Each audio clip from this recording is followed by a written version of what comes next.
You're driving down the highway, the open road stretching out in front of you, when suddenly a thought flashes through your mind. What if I just swerved into oncoming traffic? Or maybe you're standing on a tall building, gazing at the view below, and you feel a strange urge to jump. Not because you want to end your life, but just to experience what it might feel like to fly, even for a brief moment. These moments are more common than you might think, and they're so unsettling that they have a name in French, l'appel du vide, or translated, the call of the void. It refers to those fleeting, disturbing urges to do something dangerous or self-destructive, despite having no real desire to harm yourself. In this video, we're going to dive deep into the psychology behind the call of the void, explore where these intrusive thoughts come from, why they happen, and what they can tell us about the human mind.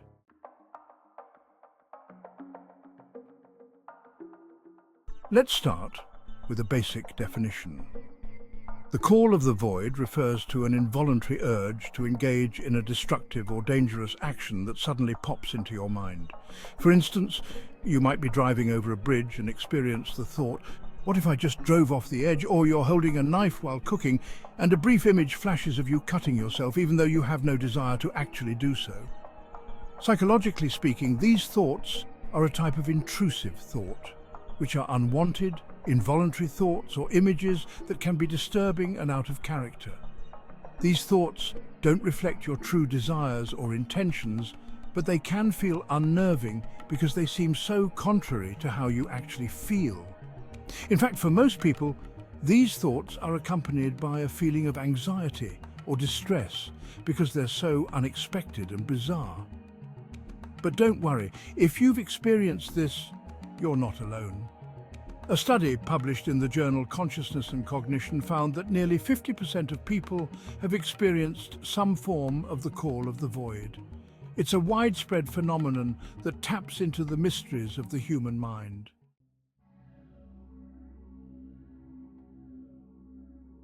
So why does this happen? Why would our brains suddenly entertain these dangerous ideas seemingly out of nowhere? Psychologists believe that the call of the void is linked to how the brain processes risk, self-preservation and decision-making. One theory suggests that these thoughts are a result of a natural survival mechanism.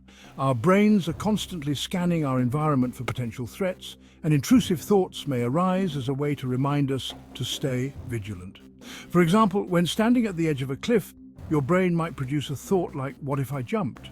as a way of acknowledging the danger and keeping you on high alert. In this sense, the call of the void might be a byproduct of your brain trying to protect you from harm. However, this protective mechanism is a bit of a double-edged sword. While it's intended to keep you safe, it can backfire by causing unnecessary anxiety or confusion. The thought itself isn't dangerous, but it can feel unsettling because it's so contradictory to what you actually want to do. Another theory relates to cognitive dissonance. Cognitive dissonance is the mental discomfort we experience when holding two conflicting thoughts or beliefs. When the call of the void occurs, you might experience a conflict between your instinct for self-preservation and the irrational thought that's popped into your mind. This dissonance can feel jarring and lead to momentary confusion. But here's the important thing to remember. Experiencing the call of the void doesn't mean you're suicidal, nor does it mean you're at risk of acting on these thoughts. For the vast majority of people, the call of the void is simply a strange blip in the brain's otherwise well-oiled system of risk management.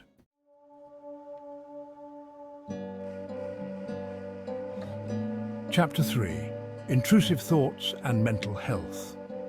While the call of the void is relatively common and generally harmless, it's important to discuss how it fits into the broader context of intrusive thoughts and mental health. Intrusive thoughts aren't exclusive to the call of the void. They can take many forms, and they're often associated with anxiety disorders, obsessive-compulsive disorder, or OCD and other mental health conditions. For instance, someone with OCD might experience intrusive thoughts about causing harm to others, even though they have no intention of doing so. These thoughts can lead to compulsions, like repeatedly checking to make sure they haven't accidentally hurt someone or excessively washing their hands to avoid contamination. In the case of anxiety disorders, intrusive thoughts might revolve around worst-case scenarios, constantly worrying about losing control or that something terrible is going to happen. Although the call of the void doesn't always indicate a deeper mental health issue, it's worth noting that people who are prone to anxiety may experience these thoughts more frequently or find them more distressing. The good news is that intrusive thoughts are manageable. For many people, simply acknowledging that these thoughts are normal and harmless is enough to reduce their impact. Mindfulness techniques, cognitive behavioral therapy or CBT, and other forms of therapy can also help people cope with intrusive thoughts if they become overwhelming or interfere with daily life.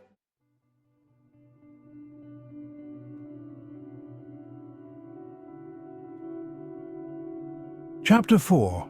The Role of Free Will and the Brain. One of the most interesting questions that arises when we talk about the call of the void is this: how much control do we really have over our thoughts? After all, if your brain can throw a strange, dangerous idea your way without warning, does that mean you're not fully in control of your mind? The truth is that our thoughts are a complex mix of conscious and unconscious processes. While we like to think we're in full control of our mental landscape, much of what happens in the brain occurs without our awareness. This doesn't mean we're powerless over our actions.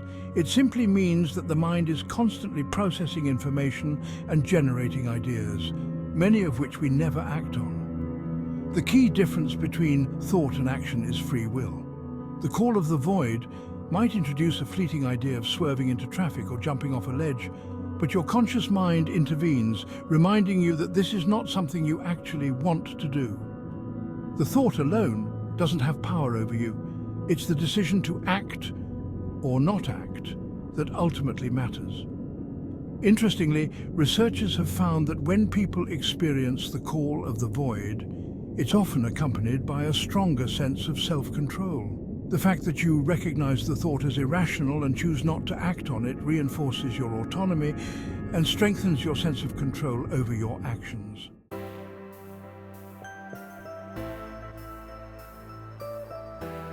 Chapter 5. How to cope with the call of the void. If you've ever experienced the call of the void, you might be wondering how to handle these thoughts when they arise. The first step is to recognize them for what they are: harmless, involuntary thoughts that don't reflect your true desires. It can be helpful to remind yourself that these thoughts are just mental noise, your brain firing off random signals, much like a dream. Mindfulness can also be a powerful tool in dealing with the call of the void. By practicing mindfulness, you can learn to observe your thoughts without judgment, allowing them to pass without getting caught up in them.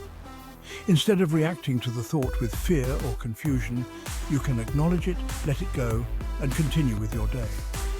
For some people, humor can be an effective coping mechanism. By acknowledging how absurd or outlandish these thoughts are, you can diffuse their power and move on more easily. After all, the idea of suddenly swerving into traffic or jumping off a building to see what happens is pretty ridiculous when you think about it. Finally, if intrusive thoughts of any kind are causing significant distress or affecting your daily life, don't hesitate to seek help from a mental health professional. Therapy can provide tools and strategies for managing these thoughts and reducing their impact.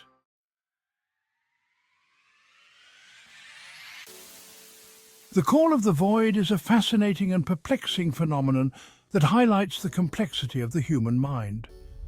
These strange, fleeting urges remind us that our brains are constantly processing information, sometimes in ways we don't fully understand.